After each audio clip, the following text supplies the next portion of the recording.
يا أيتها النفس المطمئنة ارجعي إلى ربك راضية مرضية فادخلي في عبادي وادخلي جنتي. أعوذ بالله من الشيطان الرجيم. بسم الله الرحمن الرحيم، والصلاة والسلام على أشرف المرسلين سيدنا محمد وعلى آله وصحبه أجمعين. اللهم اجمعنا عليك ولا تكلنا إلا إليك. أرنا اللهم الحق حقا وارزقنا اتباعه، وأرنا الباطل باطلا وارزقنا اجتنابه، واجعلنا من عبادك الصالحين وجندك الغالبين وأوليائك المقربين برحمتك يا أرحم الراحمين. Alors la dernière fois nous avions abordé le sujet relatif à l'amour de Dieu. Et la dernière chose que nous avions citée, ce sont les causes, ou bien les raisons, les 5 grandes raisons pour lesquelles on aime quelqu'un, n'importe quelle personne, d'une manière générale. Et on a dit qu'après réflexion, lorsqu'on a vu ces différentes raisons, si on rapporte l'amour, on se rapporte à l'amour d'Allah Azza wa Jal, on voit que ce sont ces mêmes raisons qui doivent nous pousser à aimer encore plus Allah Azza wa Jal, puisqu'il est à l'origine de ces raisons-là. Ou bien Allah Azza wa Jal a une majesté, a une beauté qui doit forcément nous pousser à l'aimer encore plus que toute autre chose. Et en méditant sur le sens général de l'amour, on arrive à saisir un peu mieux le sens de l'amour de Dieu en particulier. Si on comprend ce qu'est l'amour d'une manière générale envers une personne, on comprendra mieux ce que doit être l'amour envers Dieu en particulier. Et c'est pour cela que certains savants définissent l'amour de Dieu comme étant un sentiment qui s'enracine dans les différentes dimensions de l'homme au point qu'il se sent petit, négligeable, autant qu'il se sent chanceux d'être une créature de Dieu qui aime Dieu et qui peut être aimé par Dieu. Autrement dit, lorsqu'on connaît la grandeur de Dieu et on connaît la grandeur de la création, on va se rendre compte que nous sommes très petits, que nous sommes négligeables dans ce cosmos-là, qu'on ne pèse rien dans la balance des créatures que Allah Azza wa Jal a créées dans cet univers. Et c'est là où on va voir la grande chance qui est la nôtre lorsqu'Allah Azza wa Jal nous a fait basculer du néant vers l'existant. Du néant où on pouvait être, on ne pas être, vers le fait d'exister et de pouvoir raisonner, de pouvoir avoir cette capacité de découvrir le Créateur. Et ça, c'est la plus grande chance que puisse avoir un être humain. C'est vrai que nous entendions parfois des compagnons dire j'aurais aimé être j'aurais aimé être quelque chose qui est oublié, un oubli oublié, j'aurais aimé être un arbre, j'aurais aimé être une pierre. Mais ces dires-là, elles émanent sous l'effet de la crainte que ces gens-là avaient envers Allah tabaraka wa ta'ala. C'est pour cela qu'ils disaient cela. C'est par crainte de mériter l'enfer, par crainte de mériter le châtiment de Dieu. Mais le fait de croire, le fait d'être croyant, le fait d'être musulman, ça c'est une chance inouïe qui représente quelque chose, qui représente quelque part la plus belle chose qu'on puisse espérer. Abu Yazid al-Bastami rahimahullah disait: l'amour c'est de juger infime ce qui est nombreux de ta part. C'est de juger infime ce qui est nombreux de ta part et de trouver grand ce qui provient de ton bien-aimé. C'est sous-estimer tout ce que tu fais, quelle que soit la grandeur de ce que tu fais, quel que soit le nombre incommensurable de ce que tu fais envers Dieu, tu le vois tout à fait petit. Et de surestimer ce que Allah Azza wa Jal te donne comme bienfait, même si ce bienfait-là paraît aux yeux de certaines autres personnes insignifiant ou invisible. Quelqu'un d'autre disait: l'amour c'est que tu t'offres entièrement à celui que tu aimes. L'amour c'est que tu t'offres entièrement à celui que tu aimes, de sorte que tu ne gardes rien de toi pour toi. De sorte que tu ne gardes rien de toi pour toi. Tu t'es offert complètement à Allah Azza wa Jal. Alors parfois les savants ils parlent des différentes formes d'amour, parce que l'amour n'est pas un seul degré, où il n'a pas seulement une seule manifestation, ou ne se représente pas que par un seul sentiment, mais il se représente par plusieurs formes. Et certains savants citent une dizaine de formes. Pour chacune, il y a un terme bien spécifique. Alors la première forme, c'est ce qu'ils appellent al-alaqa, l'attachement. Ça, c'est une forme qui est la forme la plus, je dirais, la plus basse, la plus faible dans l'amour qu'on peut porter à quelqu'un. Et là, je parle de l'amour envers n'importe quelle personne. Et il s'agit donc d'attacher le cœur à un bien-aimé, que tu ressens que le cœur commence à s'attacher à ton bien-aimé. Donc là, on est à un niveau encore bas. La deuxième forme, c'est le désir, ou bien l'irada, la volonté d'être avec cette personne-là que tu aimes. C'est que ton cœur est en train de s'incliner, c'est l'inclinaison. On peut la traduire aussi par le désir, ou bien l'inclinaison du cœur vers le bien-aimé. Donc là, il commence à basculer vers le bien-aimé. La troisième forme, c'est ce que ces savants appellent as-sababa. As-sababa.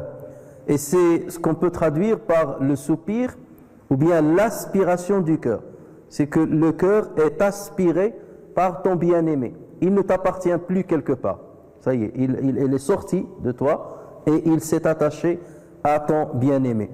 Et c'est pour ça, lorsqu'en arabe on dit « insibabul ma'i fil hudur », lorsque l'eau se verse, c'est-à-dire coule vers un versant, dans un versant, donc rien ne peut l'arrêter. Donc son cours, il est bien désigné, son orientation, elle est bien désignée parce qu'elle suit la descente, elle suit le versant.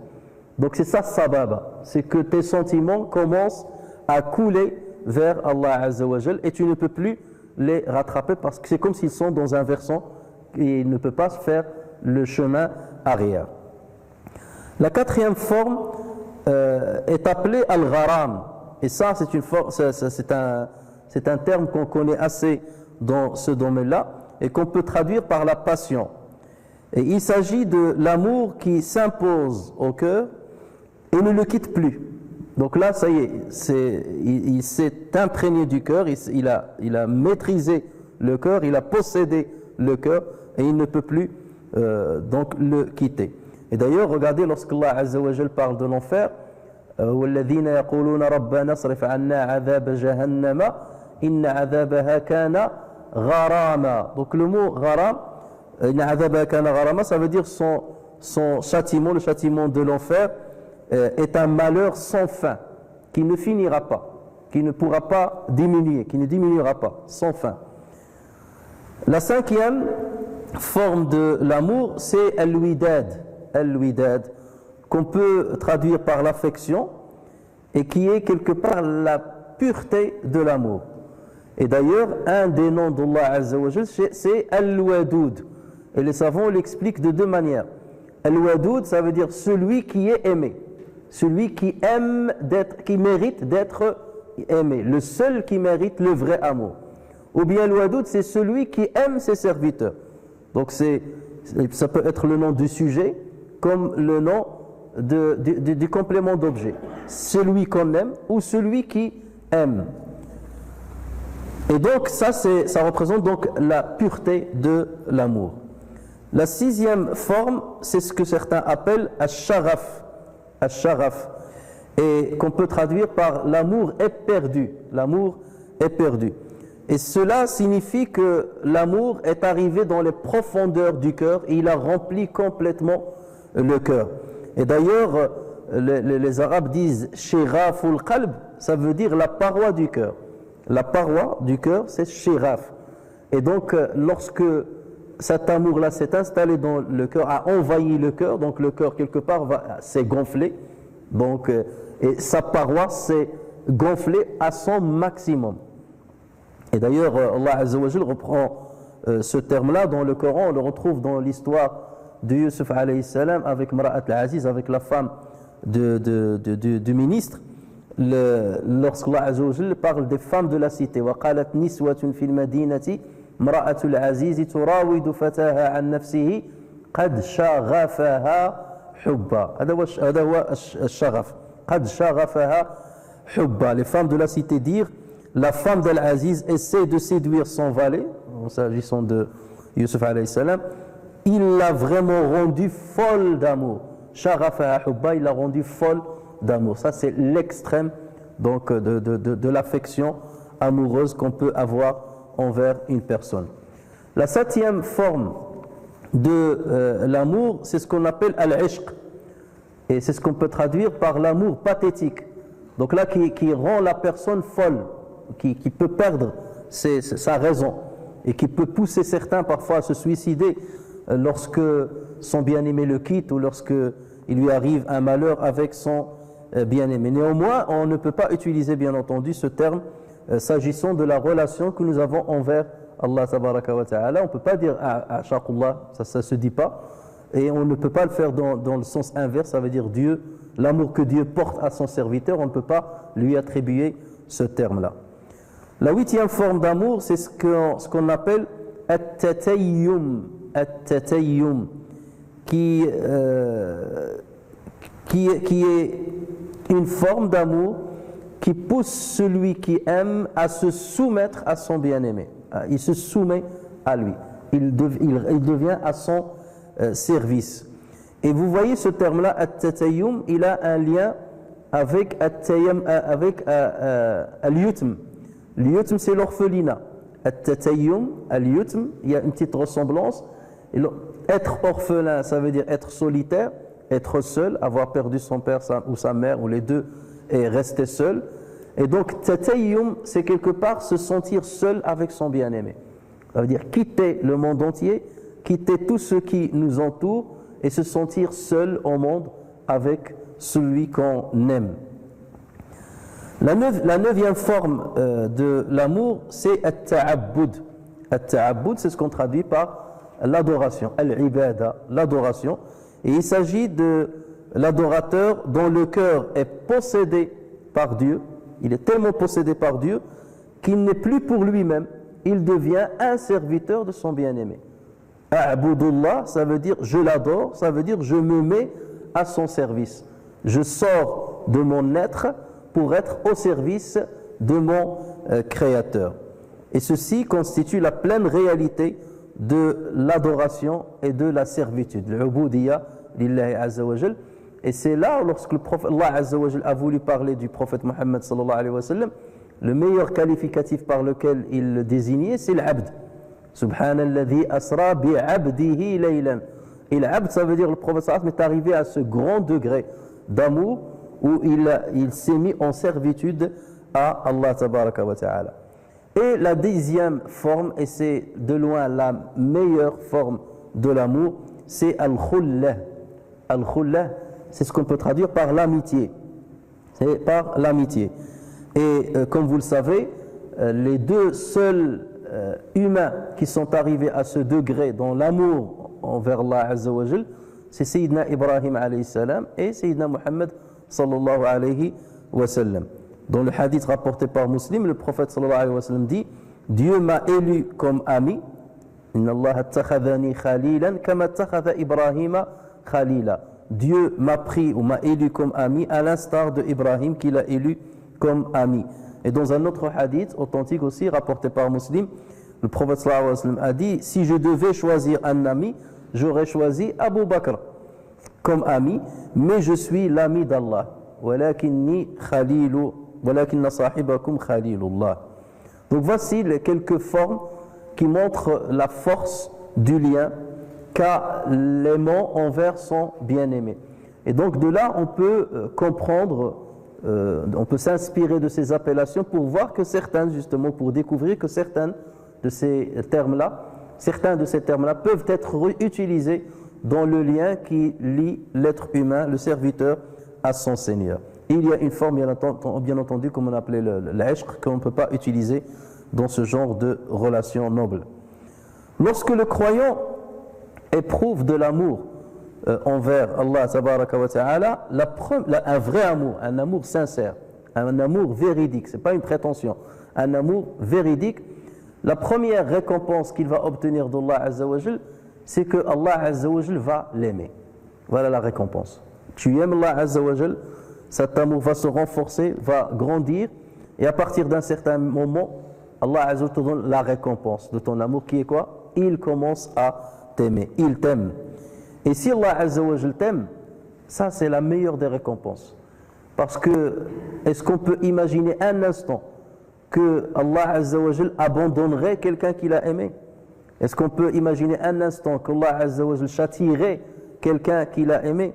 Est-ce qu'on peut imaginer un seul instant qu'Allah Azza wa Jalla s'éloignerait de quelqu'un qu'il a aimé? Pas du tout, bien entendu. Donc ça c'est l'objectif ultime d'un musulman, c'est de gagner l'amour de Allah Azza wa Jalla. Al-Bukhari et Muslim rapportent que le prophète sallallahu alayhi wa sallam a dit إذا أحب الله عبدا, lorsqu'Allah Azza wa Jalla aime quelqu'un, il appelle Jibril alayhi salam. Da'a Jibril, il appelle Jibril alayhi salam et lui dit j'aime un tel, aime-le donc.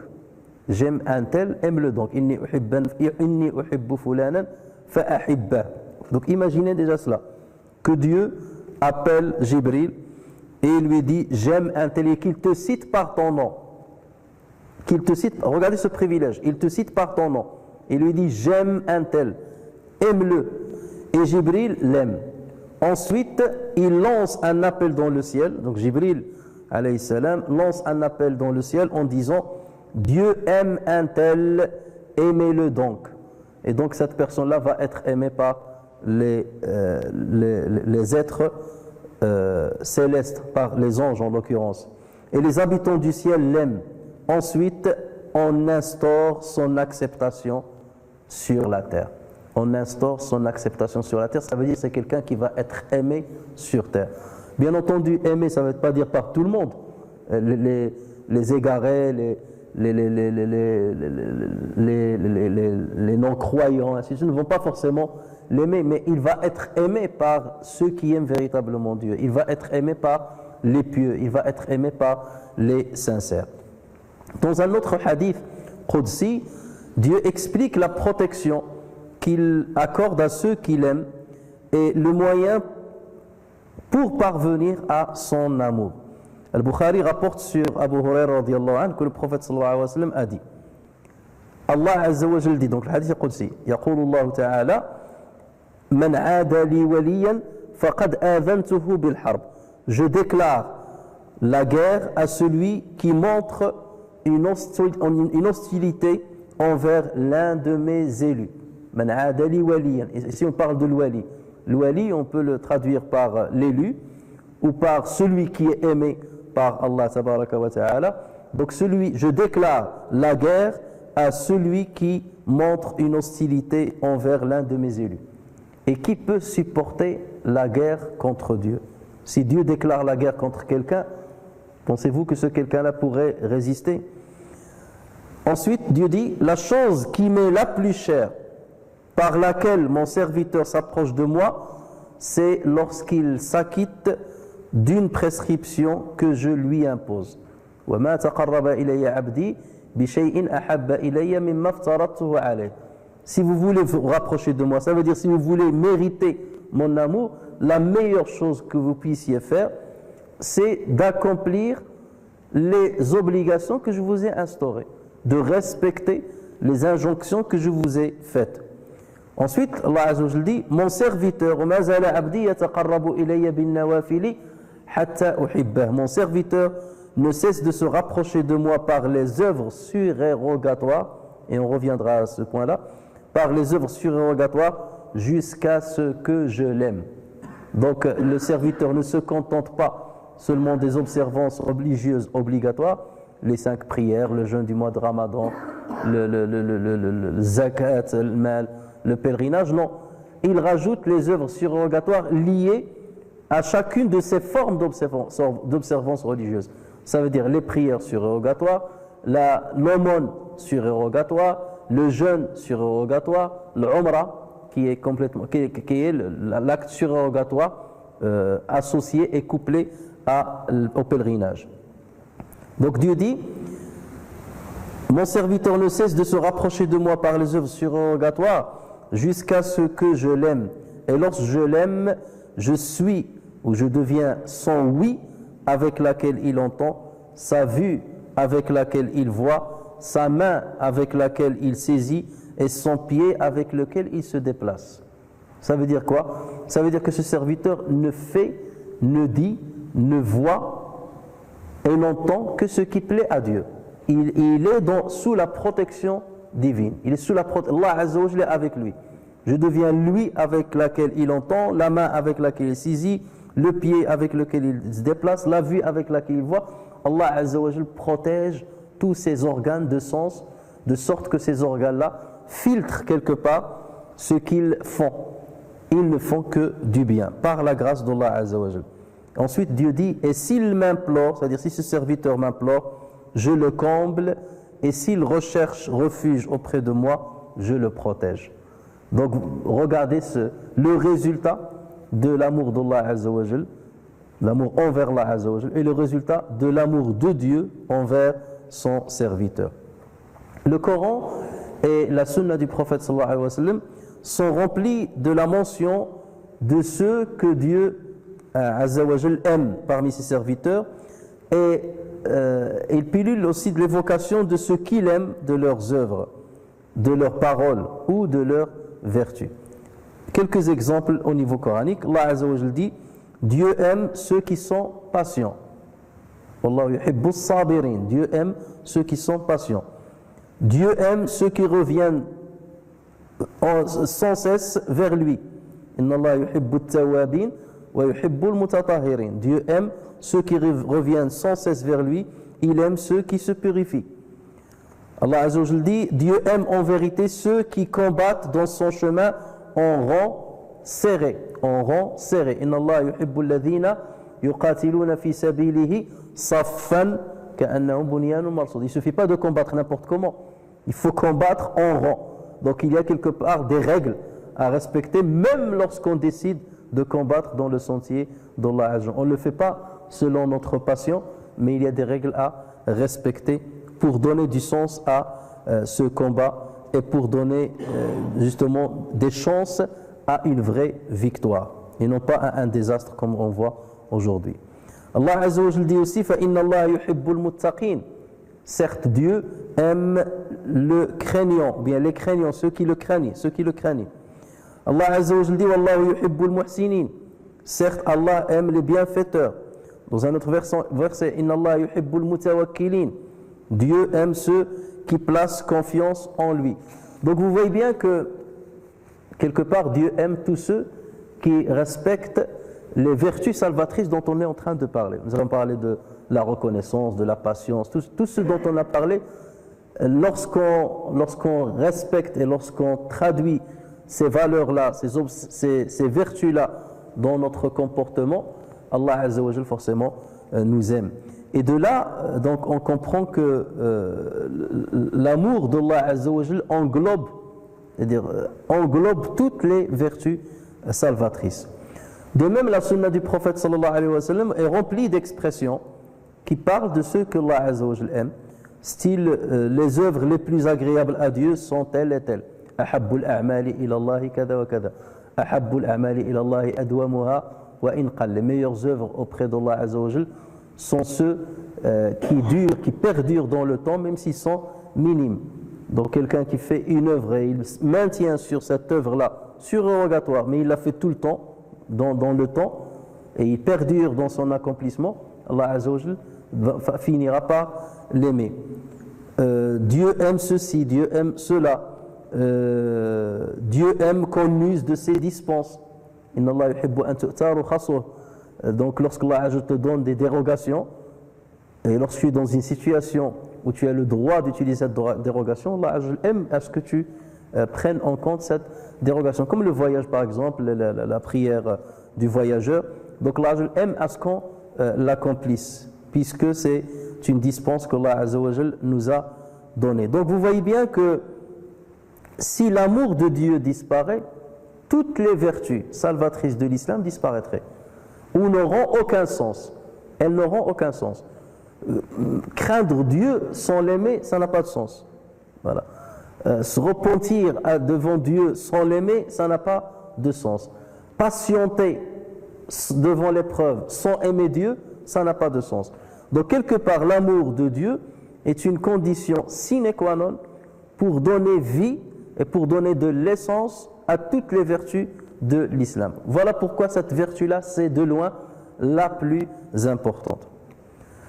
Alors maintenant, voyons voir quelles sont les causes qui procurent l'amour de Dieu. Et ce sont en même temps parfois des causes, et ce sont en même temps des signes.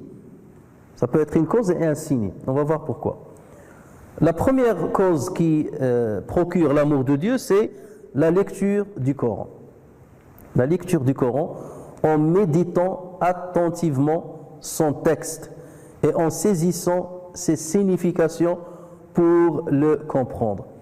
Et il faut faire très attention, parce qu'il y a certains qui, lorsqu'on entend que Ahlullahi, donc les gens du Coran sont Ahlullahi wa khassatuh, eux, ils s'adonnent justement à cet exercice, non pas par amour d'Allah Azza wa Jal, mais seulement pour mériter, soi-disant, ce qualificatif qui va leur donner un certain privilège auprès de leur père. Et là, c'est exactement l'associationnisme et c'est l'ostentation. Et Allah Azza wa Jal, bien entendu, est connaisseur de ces vérités. Voilà pourquoi dans un hadith qui a été authentifié par plusieurs savants, c'est un hadith dangereux, le prophète sallallahu alayhi wa sallam dit Aktharu ummati nifaqan qurra'uha, ceux qui sont le plus hypocrites dans ma communauté sont ceux qui lisent le Coran, qui apprennent le Coran. Pourquoi? Parce que soit ils ne respectent pas ce qu'ils apprennent par cœur, soit ils le font seulement pour un besoin personnel, pour qu'on les désigne bien comme il faut, qu'on fasse des éloges sur eux, et non pas parce qu'ils utilisent ce Coran-là comme un lien qui les rapproche d'Allah Azza wa Jal, un moyen de proximité de Allah Azza wa Jal. Donc la lecture du Coran, en méditant attentivement son texte et en saisissant ses significations pour le comprendre. Le Coran est la parole de Dieu adressée à l'humanité. Et vouloir aimer Dieu passe d'abord par savoir comment il te parle, qu'est-ce qu'il te dit, comment il te parle, comment il s'adresse à toi. Tu ne peux pas aspirer à aimer Dieu si tu ne sais pas comment il te parle, ou si tu n'as pas entendu sa parole, ou tu n'as pas donné de l'importance à sa parole, ou tu n'as pas fourni un petit effort pour justement saisir et appréhender sa parole, aussi bien au niveau de la lecture qu'au niveau de la compréhension, qu'au niveau de la méditation. Comment peut-on imaginer aimer quelqu'un à qui on ne tend pas l'oreille pour l'écouter? La lecture et la compréhension du Coran permettent la connaissance de Dieu. La lecture et la compréhension du Coran permettent la connaissance de Dieu. Le Coran, c'est le meilleur moyen pour connaître Dieu. Le Coran, c'est le meilleur moyen pour connaître Dieu. Donc, on commence par la lecture, la compréhension, la méditation, et c'est comme ça qu'on s'imprègne du message coranique. C'est comme ça qu'on s'imprègne de la parole de Dieu, et forcément, on le connaît mieux, et celui qui connaît mieux Dieu l'aimera forcément plus. Regardez si je vous cite un nom, par exemple Imam Malik. Tout le monde ici va dire j'aime l'Imam Malik, je l'aime énormément. C'est un homme noble, c'est quelqu'un qui a marqué l'histoire de l'islam, c'est quelqu'un qui a rendu service aux musulmans. Mais est-ce qu'on peut se dire que nous aimons l'Imam Malik tous de la même manière? C'est pas possible. Celui qui aimera plus l'Imam Malik, c'est celui qui connaît plus sur l'Imam Malik. Parce que lorsque tu connaîtras ce qu'il a dit, ce qu'il a fait, comment il a extrait des décrets, là tu vas découvrir la grandeur de son esprit, la grandeur de son intelligence. C'est connaître son œuvre qui te permettra de le connaître mieux et de l'aimer encore plus que celui qui l'aimera sommairement. Nous aimons beaucoup de plusieurs personnalités, mais d'une manière sommaire. C'est quelqu'un de pieux qui est bien et tout.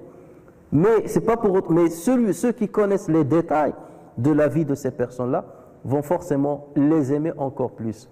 Et voilà pourquoi, en tant que musulmans, nous avons besoin justement déjà d'aimer, c'est-à-dire de connaître bien comme il faut la biographie de plusieurs personnalités de notre histoire, pour que l'amour qu'on prétend leur porter ne soit pas une prétention dénouée de toute réalité.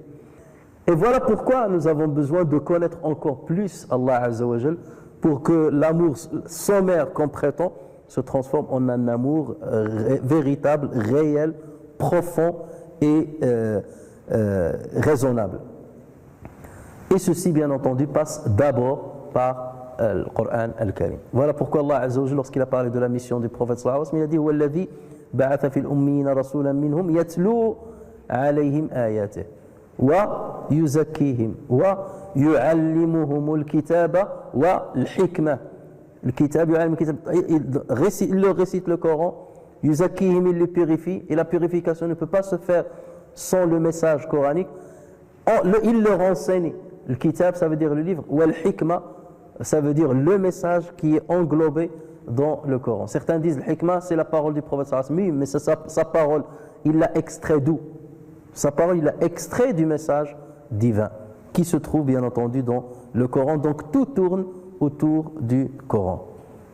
La deuxième cause qui procure l'amour de Dieu, c'est se rapprocher de lui par les œuvres surérogatoires, comme on l'a vu dans le hadith qu'on a cité tout à l'heure, le hadith Qudsi. Allah Azza wa Jalla dit, la meilleure chose que j'aime, par laquelle mon serviteur continue de se rapprocher de moi par les œuvres surérogatoires jusqu'à ce que je l'aime. L'accomplissement des œuvres surérogatoires. Pourquoi? Parce que accomplir les œuvres surérogatoires, c'est comme si tu fais plus que ce que Dieu t'a demandé. Dieu t'a demandé de faire certaines œuvres canoniques, claires, et toi tu fais plus. Pas seulement le strict minimum obligatoire. En fait, c'est comme si tu le sollicites encore plus. Imaginez qu'un indigent, un pauvre, vienne devant un riche généreux, et il vient lui dire « donne-moi de l'argent ». Il peut lui donner de l'argent. Mais si ce pauvre-là le fait avec humilité, avec modestie, avec insistance, en montrant la valeur de celui devant qui il est debout, là forcément il a plus de chances de recevoir plus de ce riche généreux. Donc le fait que tu accomplisses plus de prières surérogatoires, plus de jeûnes surérogatoires, plus de zakat, c'est que tu es en train de toquer la porte de Dieu, de lui demander sa grâce. Et Allah Azza wa Jal ne peut pas te laisser toquer sans te donner de récompense. Regardez lorsque le prophète sallallahu alayhi wa sallam dit Inna Allah hayyun karim, Dieu est pudique et il est généreux. Et il n'accepte pas de laisser quelqu'un qui a tendu les mains vers lui revenir avec les mains vides. Il a levé les mains, Seigneur, donne-moi ça, donne-moi ça, donne-moi ça. Vous croyez qu'Allah Azza wa Jal va le laisser revenir avec les mains vides? Non, Dieu n'accepterait pas ça. Pourquoi? Parce qu'il est pudique, et hayyun, et parce qu'il est karim, parce qu'il est généreux. Donc l'accomplissement des œuvres surérogatoires, c'est que tu dis le strict minimum, ô Seigneur, le strict minimum que tu nous as demandé de faire, je le fais. Mais je ne me contente pas de cela. Je fais plus que ce que tu m'as demandé. Je sais que tu nous as demandé ce minimum seulement pour nous alléger la tâche. Mais moi je peux faire plus. Et je suis en train d'être candidat à l'accomplissement de ce surplus en espérant que je mérite ton amour. Et là, Allah Azza wa Jal finit par te donner son amour. C'est pour ça qu'il a dit وَمَا زَالَ عَبْدِي, mon serviteur ne cesse de. Donc il continue, il insiste. مَا زَالَ عَبْدِي يَتَقَرَّبُ إِلَيَّ بِالنَّوَافِلِ, mon serviteur ne cesse de se rapprocher de moi par les œuvres surrogatoires jusqu'à ce que je l'aime. Il y a une insistance. C'est pas je le fais une fois, deux fois et je dis j'ai rien reçu donc ça sert à rien. Inna Allah yuhibbul abda al-milhah. Dieu aime le serviteur qui insiste. Il insiste dans les invocations, il insiste dans les observances religieuses. Troisième cause qui permet de bénéficier de l'amour d'Allah Azza wa Jal, c'est la permanence de l'invocation de Dieu en toutes circonstances, aussi bien avec la langue qu'avec le cœur, qu'avec l'action, qu'avec l'état spirituel. Car la part d'amour est fonction de la part dans l'invocation. La part d'amour de Dieu est fonction de la part de son invocation. At-Tirmidhi rapporte un hadith authentique sur An-Nu'man ibn Bashir radiyallahu anhu qui dit, le prophète sallallahu alayhi wa sallam a dit Ad-du'a'u huwa al-ibadah. Ad-du'a, c'est l'adoration. L'invocation, c'est l'adoration. Ça veut dire que quelqu'un qui ne fait pas l'invocation n'a pas fait d'adoration. L'invocation, c'est l'adoration. Et dans une autre version, Ad-du'a mukhul ibada. L'invocation, c'est le cerveau de l'adoration. L'invocation, c'est l'esprit même de l'adoration.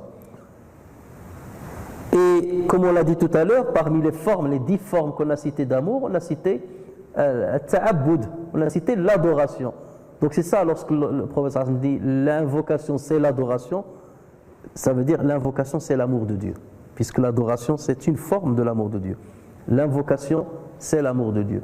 Donc ça c'est un signe et en même temps un moyen. Lorsque tu vois quelqu'un qui invoque incessamment Dieu, et on le dira tout à l'heure, et qui mentionne incessamment Dieu, ça c'est un signe qu'il est un amoureux de Dieu. Et c'est en même temps un moyen pour qu'il mérite l'amour de Dieu. Parce que l'amour de Dieu, c'est quelque chose qui se mérite. Tu ne peux pas le prétendre, j'aime Dieu. Oui, mais peut-être que Dieu t'a fermé le cœur, il ne t'a pas ouvert le cœur pour l'aimer. Tu te dis, tu ne mérites pas de m'aimer. Donc je ne t'ouvre pas ton cœur. Mais lorsque j'ouvre ton cœur, là ton amour envers moi va s'installer. Donc c'est pour cela qu'on dit que l'invocation, c'est en même temps un moyen pour parvenir à l'amour de Dieu et en même temps un signe de l'acquisition véritable de l'amour de Dieu. Et Allah Azza wa Jal d'ailleurs dit dans le Coran وَقَالَ رَبُّكُمُ ادْعُونِي أَسْتَجِبْ لَكُمْ إِنَّ الَّذِينَ يَسْتَكْبِرُونَ عَنْ عِبَادَتِي سَيَدْخُلُونَ جَهَنَّمَ دَاخِرِينَ. Appelez-moi, je vous répondrai. Invoquez-moi, je vous répondrai. Ceux qui par orgueil se refusent de m'adorer, et regardez, au début il a dit invoquez-moi, et là il a dit ceux qui se refusent de m'adorer. C'est là où il y a ce parallèle entre l'adoration et l'invocation. Ceux qui par orgueil refusent de m'adorer entreront bientôt dans l'enfer humiliés. La quatrième cause qui permet l'amour d'Allah Azza wa Jal, c'est préférer ce qu'aime Dieu à ce qu'on aime, mais au moment du désir et de la passion. Autrement dit, lorsqu'on a une tentation devant une chose et que cette chose est interdite par Dieu ou elle n'est pas aimée par Dieu, elle est détestable par Dieu, c'est là où nous devons résister devant cette tentation. Nous devons faire passer l'amour de Dieu par rapport à l'amour de cette chose. Vous allez me dire, ça c'est un signe. Oui, c'est un signe, mais en même temps un moyen. Lorsque je me refuse de tomber sous le coup de la tentation, lorsque je me refuse de commettre un péché que Dieu déteste, donc là je suis en train d'acquérir l'amour de Dieu et Dieu m'ouvrira le cœur pour l'aimer encore plus. Et je passe d'un stade à un autre dans les stades ou bien dans les strates de l'amour de Allah Azza wa Jal. Parce que sinon, si on suit notre passion, on suit notre tentation aveuglément, arriverait peut-être un moment où Allah Azza wa Jal fermerait complètement la porte de l'acceptation de notre amour, il fermerait même notre cœur et en aucun cas on ne peut ressentir le vrai amour de Dieu. Ça restera une simple prétention verbale qui n'a aucun sens dans le cœur. La cinquième cause, c'est la contemplation, la méditation et la connaissance de ses noms et de ses attributs avec le cœur.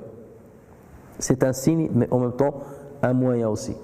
Lorsque tu contemples et tu médites et tu connais les noms de Dieu, vous voyez, là on les a sculptés sur les murs, mais il faut les sculpter dans les cœurs. S'ils sont sur les murs, c'est seulement pour attirer l'attention. Mais peu de nous, il vient un moment à la mosquée, il s'assoit et il commence à méditer nom par nom et à essayer de s'imprégner de ces noms-là et de voir la valeur de ces noms-là et leurs tenants, leurs aboutissants. C'est cela, contempler les noms de Allah tabaraka wa ta'ala. Nous avons 99 noms. Lorsque le prophète sallallahu alayhi wa sallam dit Inna lillahi tis'atan wa tis'ina asma, Dieu a 99 noms. Man ahsahunna dakhala al-jannah.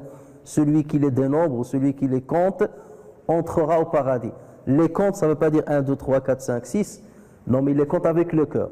Il voit un et il voit quelle est la signification de ce nom-là, quelle est sa place dans mon cœur, quelle est sa place pour que je l'invoque avec ce nom-là. C'est cela, dénombrer les noms d'Allah Azza wa Jal.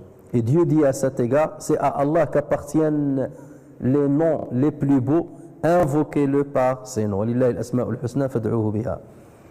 La sixième cause, c'est la contemplation de sa bonté, de sa bienfaisance et de et de sa largesse et de ses bienfaits secrets et manifestes. Donc d'abord on contemple ses noms, ensuite on contemple ses actes. On contemple ses actes. Donc voir tout ce que Allah Azza wa Jal nous a donné, voir ses bienfaits, qu'ils soient secrets, essayer de découvrir ceux qui sont secrets, qui ne sont pas forcément visibles par le commun des mortels, car tout cela bien entendu invite à l'amour de Dieu. Plus tu découvres ce que Allah Azza wa Jal t'a donné, plus tu vas l'aimer. Et celui qui ne découvre pas ce que Dieu lui donne, pourquoi je vais l'aimer? Il y a certaines personnes qui se disent c'est normal que j'ai la santé, c'est normal que je réfléchisse, c'est normal que je parle, c'est normal que je me marie, c'est normal d'avoir des enfants, c'est normal d'avoir un travail. Pour lui c'est banal. Voilà. Quelqu'un qui réfléchit de cette manière-là ne pourra pas aimer Dieu. Mais lorsque tu dis c'est pas normal que je sois comme ça, c'est extraordinaire que je puisse parler, c'est extraordinaire que je puisse exister, c'est extraordinaire que je puisse voir, c'est extraordinaire que je puisse m'exprimer, c'est extraordinaire que je puisse me marier, que je puisse avoir des enfants, tout en regardant ceux qui n'ont pas pu accéder à ces bienfaits-là, et tu te compares à ces gens-là, là tu vas aimer Allah Azza wa Jalla. Tu vas dire mais je suis comblé par énormément de bienfaits. Et là tu relativiseras toutes les épreuves par lesquelles tu passes, et tu relativiseras tout ce que Dieu peut-être t'a retranché de ta vie. La 7e cause, c'est la contemplation de l'univers et la quête du savoir qui permet de dévoiler une partie de la majesté du Créateur et de la beauté et de l'harmonie de sa création. On contemple et on médite sur le nom de Dieu, on médite sur ses actes. Et troisièmement, parmi ces actes-là, c'est la création de l'univers. En regardant cet univers-là, et en regardant la beauté de l'univers-là, regarde rien que les couleurs, parfois tu vois les couleurs de certains oiseaux, les couleurs de certaines plantes. Rien que cela, ça te permet de voir la beauté de la création, donc d'où la beauté du Créateur. Et l'être humain penche toujours à aimer ce qui est beau. Ça c'est quelque chose qui est instinctif chez nous. Voilà entre autres pourquoi Allah Azza wa Jalla a créé la beauté.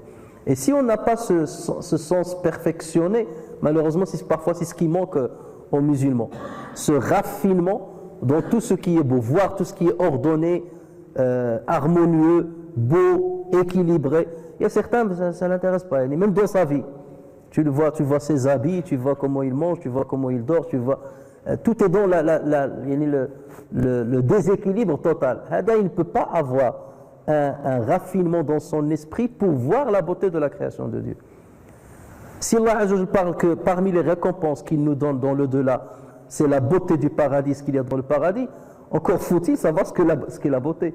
Il y a certains qui ne voient même pas la beauté de l'ici-bas. Toi, tu vas l'attirer vers Dieu en lui disant il y a de la beauté dans le paradis. Oui, il ne sait pas ce que c'est que la beauté.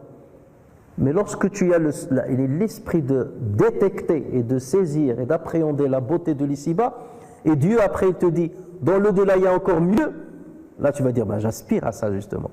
On manque de cela. De s'asseoir et de contempler l'univers, de s'asseoir et de regarder le ciel, de s'asseoir et regarder un arbre. Ça, c'est une forme d'adoration, bien entendu, qui mène à l'amour du Créateur. 8e cause, c'est le fait de fréquenter ceux qui ressentent véritablement l'amour de Dieu, ceux qui aiment Dieu, le fréquenter. C'est, comme le prophète sallallahu alayhi wa sallam avait donné cette image-là, c'est comme le fait de fréquenter un vendeur du parfum. Tu fréquentes quelqu'un qui vend le parfum, soit il va te donner un petit peu, un petit pichet, soit, même s'il ne te donne rien, en partant de chez lui, tu partiras avec une bonne odeur. C'est exactement la même chose. Lorsque tu fréquentes ceux qui aiment Dieu, lorsque tu fréquentes les endroits où on aime Dieu, comme la mosquée, tu finiras forcément par être imprégné par l'amour de Allah Azza wa Jalla. Voici donc 8 causes principales qui peuvent mener à l'amour de Allah Azza wa Jalla. Quels sont maintenant les signes de l'amour de Dieu? À partir de quand on peut dire que quelqu'un aime Dieu? Et lorsque je dis cela, ça ne veut pas dire que chacun de nous va dire moi j'ai ce signe-là, donc j'aime Dieu. C'est plutôt dire je n'ai pas ce signe-là, donc il se peut que je ne suis pas quelqu'un qui aime Dieu. C'est l'inverse, c'est ne pas dire j'ai ce signe-là, donc j'aime Dieu. On va voir pourquoi. Tous les croyants prétendent aimer Allah Azza wa Jalla, sans exception. L'amour de Dieu est comme un arbre bien enraciné dans la terre, bien haut dans le ciel, et qui donne constamment des fruits. Ce sont ces fruits qui prouvent la vitalité de cet arbre-là. Quels sont les fruits de ton amour que tu prétends? Le premier signe de l'amour de Dieu, et je vais citer seulement quelques-uns parce que c'est très long, et le temps ne permettra pas de nous étaler sur tout, c'est que les croyants aiment rencontrer Dieu. Tu aimes Dieu? Quelqu'un qui aime quelqu'un, il aime bien le rencontrer. Il n'aime pas rester loin de lui. Je vais rencontrer mon bien-aimé. Ben ça, c'est le plus grand des jours. Et nous savons très bien que tant qu'on est dans l'ici-bas, on ne va pas rencontrer Allah Azza wa Jal. On le rencontre peut-être dans le cœur, mais d'une manière loin dans notre esprit.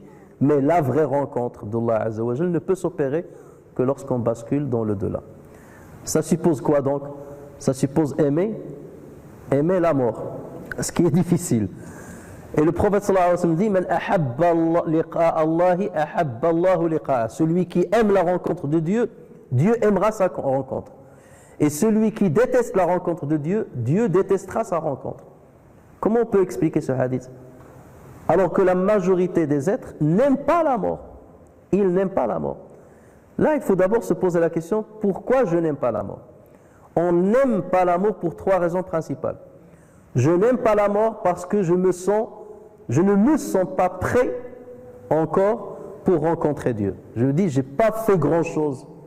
Je n'ai pas respecté les injonctions de Dieu comme il le faut. Si je bascule maintenant, je pars avec une marchandise périmée, qui vaut rien. Et là, je crains la rencontre d'Allah Azza wa Jal parce que j'estime que je n'ai rien fait pour mériter donc l'au-delà, pour mériter le paradis. C'est ça pourquoi je crains la mort de Dieu. Ça, c'est quelque chose de louable. Si on craint la mort pour cette vraie raison-là, là, ça reste quand même louable. Mais toujours est-il qu'on va dire à celui qui dit cela: oui, mais qu'est-ce que tu attends justement pour faire du bien? J'ai pas encore fait du bien, alors tu attends quoi pour le faire? Ben, œuvre dans le bon sens pour que cette crainte-là soit levée. Parce que de toute façon, la mort va venir. Même si Allah Azza wa Jal te donne une longévité comme tu l'espères, tu te rapproches de toute façon d'une manière inévitable de la mort.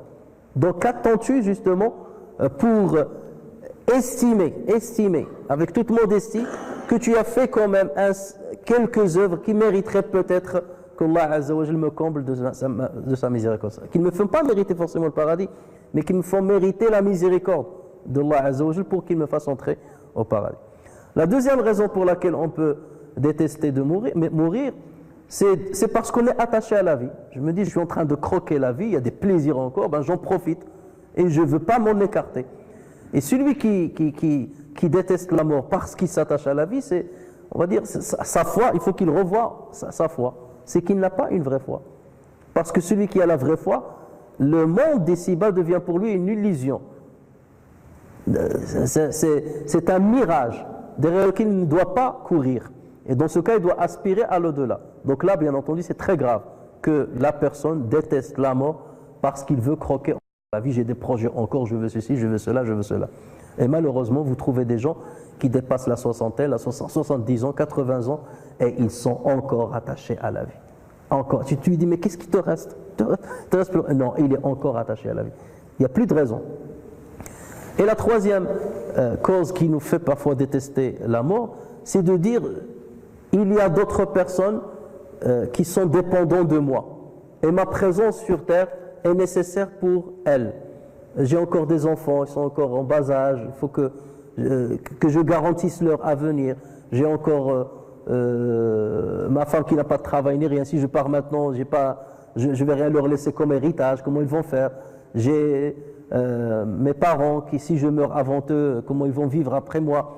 Donc ça aussi, c'est des raisons parfois qu'on risque parfois qu'on cite. Et là, ça montre bien entendu qu'il n'y a pas, chez la personne qui dit cela, il n'y a pas une vraie confiance en Allah Azza wa Jal. Celui qui place sa confiance en Allah Azza wa Jal, il lui délaisse tout. Je lui donne tout, je lui confie tout. Je lui confie mes enfants, je lui confie mes parents, je lui confie ma situation. Parce que je reste serein. Je reste serein parce que je m'adresse à la source de la richesse, à Dieu. Je m'adresse à lui et je lui dis, je te confie ces gens-là. Et regardez l'histoire de Moussa alayhi salam avec le Khadr, avec ces deux orphelins-là, dont le trésor était sous le mur qui allait tomber. Voilà, Allah Azza wa Jalla a fait de sorte que ce trésor soit protégé. Pourquoi? وَكَانَ أَبُوهُمَا صَالِحًا. Parce que leur père était un homme pieux. Donc Allah Azza wa Jalla a préservé leur trésor jusqu'à ce qu'ils l'obtiennent. Pourquoi? Ce père, il est mort, mais Allah Azza wa Jalla, il a confié, mais cet homme-là a confié ses enfants à Allah Azza wa Jalla, et Dieu les prendra en charge beaucoup mieux que l'homme lui-même. Et Dieu prendra en charge ceux que tu crois être sous ta charge, parce qu'après tout, tout est sous la charge d'Allah Azza wa Jalla. Ceux que tu crois être sous ta charge, donc si tu places vraiment ta confiance en Allah Azza wa Jalla, tu te rapproches de lui, et là tu es sûr qu'il s'occupera bien comme il le faut de ceux dont tu crains l'isolement ou la solitude après ton départ. Donc vous voyez bien que en éliminant les deux dernières causes, restera seulement la seule cause acceptable encore de dire que je déteste la mort, c'est que je ne suis pas encore prêt. Mais même celle-là, ce n'est pas une cause qui doit durer dans le temps. Parce qu'on va te dire, oui, mais qu'as-tu fait pour éliminer cette peur-là? Œuvre déjà, œuvre, et là, ton espoir en la miséricorde d'Allah Azza wa Jalla va grandir, et dans ce cas-là, la mort ne te fera pas peur. Et regardez le prophète sallallahu alayhi wa sallam, lorsque l'ange Jibril est venu le voir pour lui dire, est-ce que tu choisis de rester encore sur terre ou de basculer vers l'au-delà, parce que ta mission elle est terminée. إذا جاء نصر الله والفتح ورأيت الناس يدخلون في دين الله أفواجا فسبح بحمد ربك واستغفر. Abdullah ibn Abbas, il a compris que ce verset-là signifie que la proximité ou bien la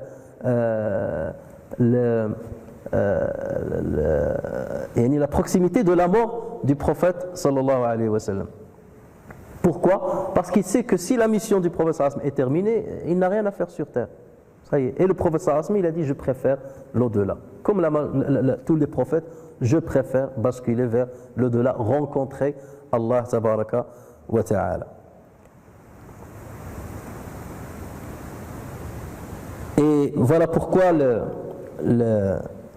les croyants, lorsqu'il faut qu'ils donnent même leur vie pour Allah Azza wa Jalla, ils n'hésitent pas un instant à le faire. Mais encore faut-il qu'ils la donnent pour une cause juste.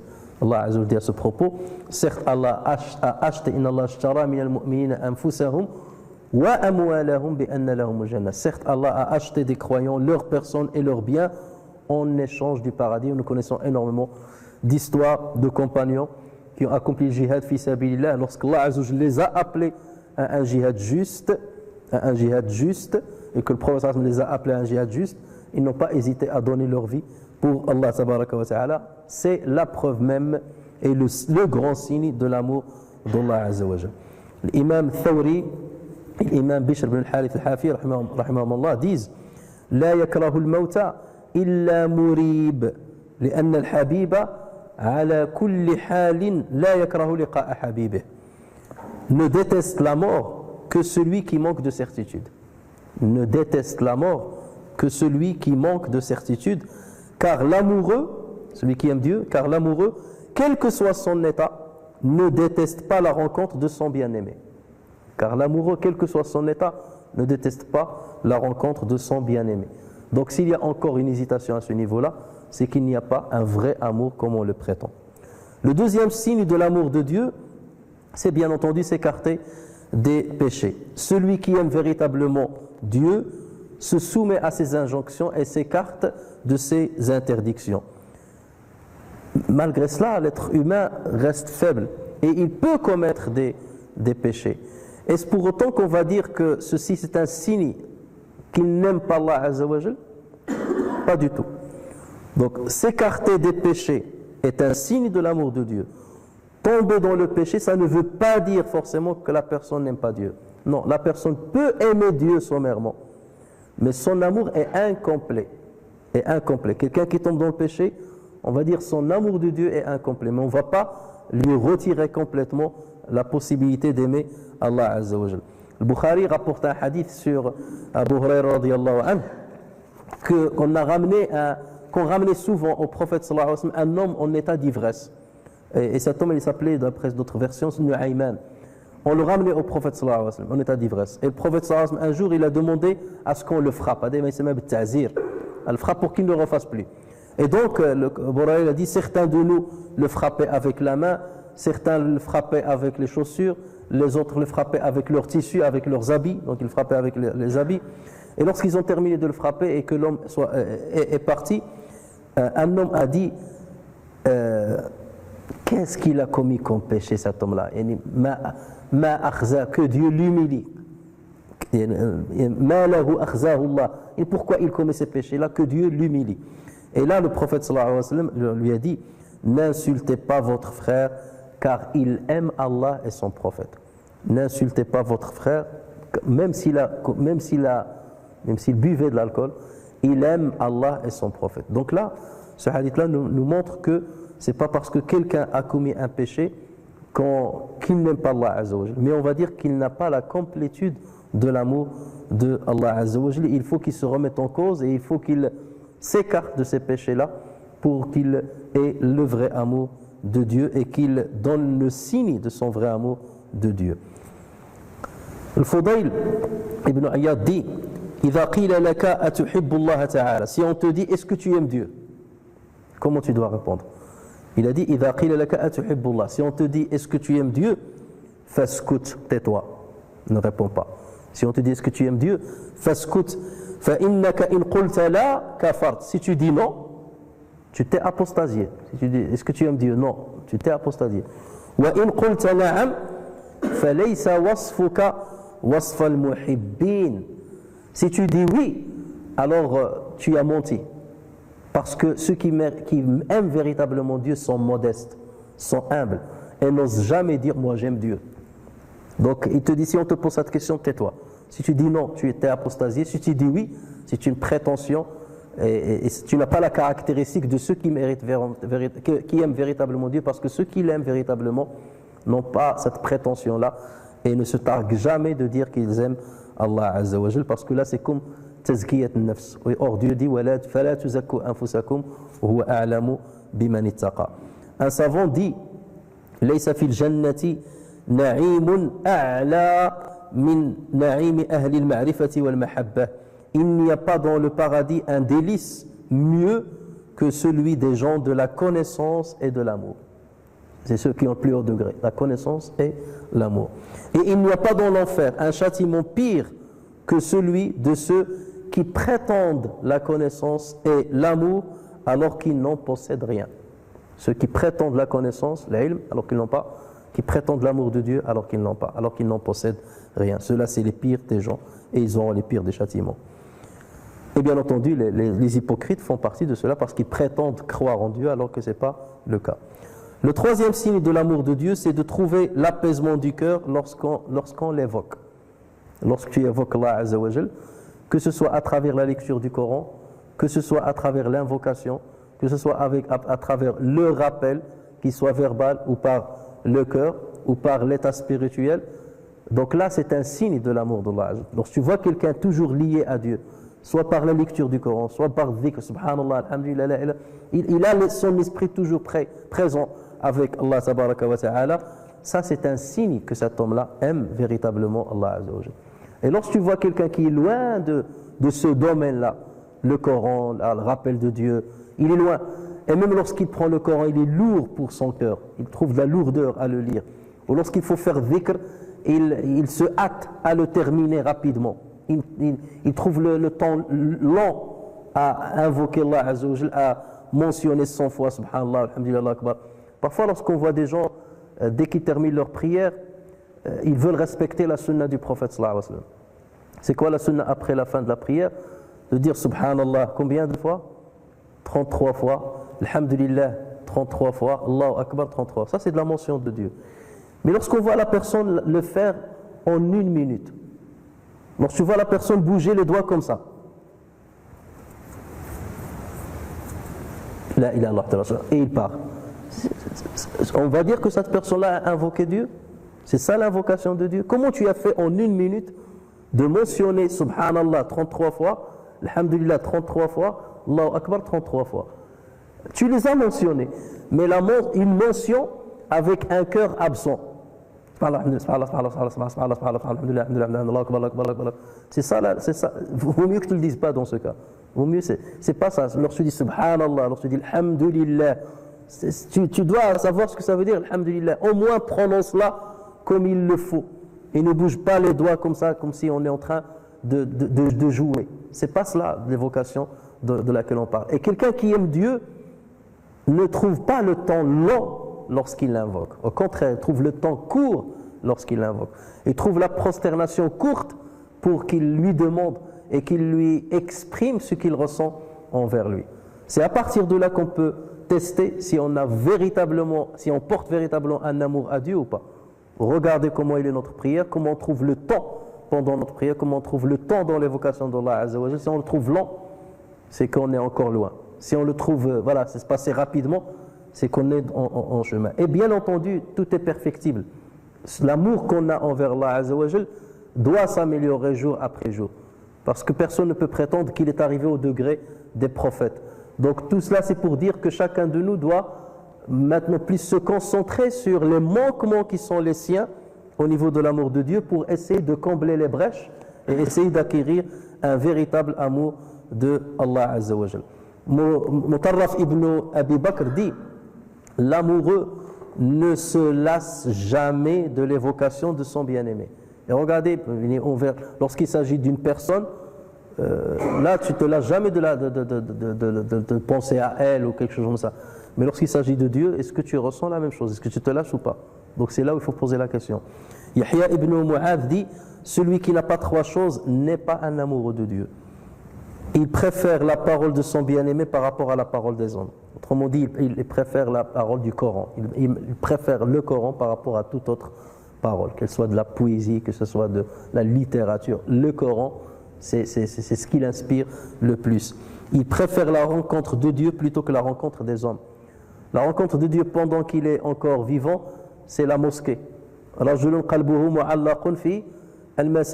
homme dont le cœur est accroché à la mosquée. Pourquoi? Il attend de rencontrer Dieu à travers la prière qu'il lui a instaurée. Il dort, mais son esprit, il est avec la prière de l'Fajr qui va venir. C'est pour cela qu'il ne dort pas comme n'importe qui. Il dort, mais son esprit, il est éveillé. Il attend la prière qui va venir. Il est attaché à la rencontre de Allah Azza wa Jalla. Celui-là, on peut dire, c'est pas lui qui doit le dire, c'est nous, on peut dire qu'il aime Allah Azza wa Jalla, mais lui jamais il dira qu'il aime Dieu parce qu'il restera toujours modeste. Et le troisième signe, il préfère l'adoration plutôt que d'être au service des autres, des êtres humains. Il préfère l'adoration de Dieu plutôt que d'être au service des êtres humains, sauf si c'est Dieu qui lui demande d'être au service des êtres humains dans un domaine bien particulier. Là, on parle d'être au service des êtres humains dans les choses mondaines, mais pas dans les choses religieuses, parce que là, au contraire, ça plaît à Dieu que tu sois au service des autres. Lorsque tu visites un malade, c'est comme si tu as visité Dieu. Lorsque tu es un pauvre, c'est comme si tu as fait un don à Dieu. Donc, bien entendu, on ne parle pas des services qu'Allah Azza wa Jal, auxquels Allah Azza wa Jal enjoint les serviteurs afin de se rapprocher de lui. Le dernier signe, et il y en aura d'autres, mais je me contenterai de ce dernier-là, et le quatrième, c'est la satisfaction devant ce que Dieu a choisi pour toi. Ar-rida bima qaddarahu Allah Azza wa Jalla alayk. Dieu t'a donné un destin et tu es satisfait de ce destin. Tu ne t'opposes pas au destin d'Allah Azza wa Jalla. Tu es satisfait de ce que Dieu t'a donné, quels que soient les points négatifs de ton destin ou positifs. Pourquoi? Parce que tu dis, quel que soit mon état, que je sois dans une épreuve ou dans un bienfait, de toute façon l'épreuve et le bienfait restent l'un comme l'autre des moyens qui rapprochent de Dieu. Je me rapproche de Dieu par l'épreuve à travers la patience et je me rapproche de Dieu par le bienfait à travers la reconnaissance. Donc les deux pour moi sont les mêmes. Patience, reconnaissance, épreuve, bienfait, c'est exactement le même. La finalité, c'est la proximité de Dieu. Or, les deux te rapprochent de Dieu si tu sais comment tu te comportes, comment tu dois te comporter avec l'un comme avec l'autre. Et c'est cette vision-là qui nous manque parfois, au point qu'on refuse l'épreuve, au point qu'on refuse le destin d'Allah Azza wa Jal, parce qu'on ne sait pas que c'est quelque part un don divin, une échelle qu'Allah Azza wa Jal nous a tendue parfois pour se rapprocher plus facilement de lui, mais on l'écarte en pensant que Allah Azza wa Jal ne nous a pas rendu service. Voici un petit peu donc ce qu'on pouvait dire sur cette vertu salvatrice qui est énorme et sur laquelle on peut s'étaler plus, mais on va se contenter de cela, qui est l'amour d'Allah Azza wa Jal. Et nous demandons à Allah Azza wa Jal qu'il nous accorde son amour et que nous soyons parmi ceux qu'il aime et qu'il nous fasse aimer tous ceux qu'il aime et qu'il nous fasse aimer les gens qu'il aime. Innahu ala dhalika qadir. بالإجابة جدير سبحانك اللهم وبحمدك نشهد أن لا إله إلا أنت نستغفرك ونتوب إليك سبحان ربك رب العزة عما يصفون وسلام على المرسلين والحمد لله رب العالمين.